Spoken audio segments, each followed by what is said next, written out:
નમસ્કાર, આપ જોઈ રહ્યા છો જેકેએસની ગુજરાતી વાત તો વિસાવદરમાં અનુસૂચિત સમાજ એકતા સમિતિ દ્વારા આવેદનપત્ર આપવામાં આવ્યું હતું। સમગ્ર વાત કરીએ તો વિસાવદર અનુસૂચિત સમાજ એકતા સમિતિ દ્વારા વિસાવદરના મામલતદારને આવેદનપત્ર આપવામાં આવ્યું હતું। વાત કરવામાં આવે તો ગત તારીખ 30 મે 2024ના રોજ રાતના સમયે જૂનાગઢમાં ગોંડલના ધારાસભ્ય ગીતાબા જાડેજાના પુત્ર ગણેશ જાડેજા તેમજ તેમના અન્ય લોકો સાથે મળી જૂનાગઢના એનએસયુઆઈના પ્રમુખ અને અનુસૂચિત જાતિના સંજય સોલંકીનું અપહરણ કરી માર મારવામાં આવ્યો હતો। જાનથી મારી નાખવાની ધમકી આપી હતી।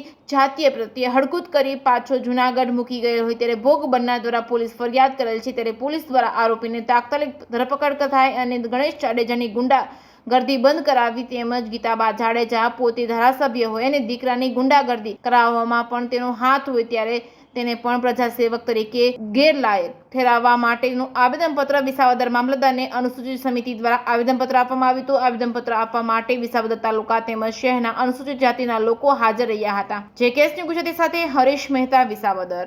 અમે આજે આવેદનપત્ર આપવા આવ્યા છે। સમસ્ત વિસાવદર તાલુકાના અનુસૂચિત જાતિના સમાજના તમામ આગેવાનો અને ચૂંટાયેલા સદસ્યો અને સરપંચશ્રીઓ, અનુસૂચિત જાતિના તમામ લોકો જે જૂનાગઢ રાજુભાઈ સોલંકીના પુત્ર સંજયભાઈ ઉપર જે ગણેશ ગોંડલ જે જાડેજા છે તેણે આવો દબંગ ગુજારેલો, એના માટે અનુસૂચિત જાતિના તમામ લોકો વિરોધમાં અહીંયા આવેલા છે અને આવેદનપત્ર આપેલું છે કે આવનારા સમયમાં આવી રીતે જો અત્યાચાર થશે તો દલિત સમાજ અમે આવનારા સમયમાં કે કાલે ગુરુવારે અલ્ટિમેટમ આપેલું છે રાજુભાઈ સોલંકી દ્વારા કે ગુરુવાર લગીમાં ધરપકડ કરવામાં નહીં આવે ગણેશને તો અમે ધરણા પ્રદર્શન કરીશું અને આંદોલન પણ કરીશું અને એક ઓલ અમે વિસાવદર તાલુકાથી શરૂઆત કરીશું।